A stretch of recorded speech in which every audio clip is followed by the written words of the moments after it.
Passport সংক্রান্ত জটিলতায় এক হজযাত্রীকে নিরাপত্তা বাহিনী আটকে দেয়। তার চোখের সামনে বিমানের দরজা বন্ধ হয়ে যায়। উড়াল দেয় হজযাত্রীদের নিয়ে যাওয়ার কথা সেই ফ্লাইট। হতাশায় ভেঙে পড়েন তিনি, চোখে জল, হৃদয়ে কষ্ট। নিরাপত্তা বাহিনীরা সান্ত্বনা দিয়ে বলেন, মন খারাপ করো না, আল্লাহ হয়তো এবারের হজ তোমার জন্য কবুল করেননি। কিন্তু লোকটির জবাব ছিল অনন্য। আমি হজের নিয়তে এসেছি, আমার বিশ্বাস বিমান আবার ফিরবে আমাকে নিতে। অবিশ্বাস্য হলেও ঠিক তখনই খবর এলো যান্ত্রিক ত্রুটির কারণে বিমানটি মাঝপথ থেকে ফিরে আসছে। যান্ত্রিক ত্রুটি ঠিক করে আবার উড়াল দেয় বিমান, কিন্তু আবারও তাকে না নিয়ে দ্বিতীয়বার। এরপর প্রকৃতি যেন সাক্ষী হয়ে দাঁড়ায়। ঝড়ও ওঠে, বিমানের আবার তৃতীয়বার ফিরে আসতে হয় জরুরি অবতরণে। তখন বিমানের ক্যাপ্টেন কাপা গলায় বলেন, আল্লাহর কসম, আমি আর উড়ব না যতক্ষণ না ওই যাত্রী প্লেনে ওঠেন।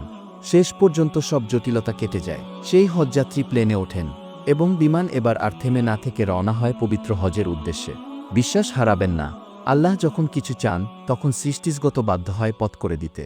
তুমি ভাবো না কিছু হারিয়ে গেছে, হতে পারে আল্লাহ কিছু বড় করার জন্য অপেক্ষা করছিলেন। এই ঘটনাটি আমানকে জাগিয়ে তোলে এবং শেখায় আল্লাহর উপর সম্পূর্ণ ভরসা কখনো বিফলে যায় না।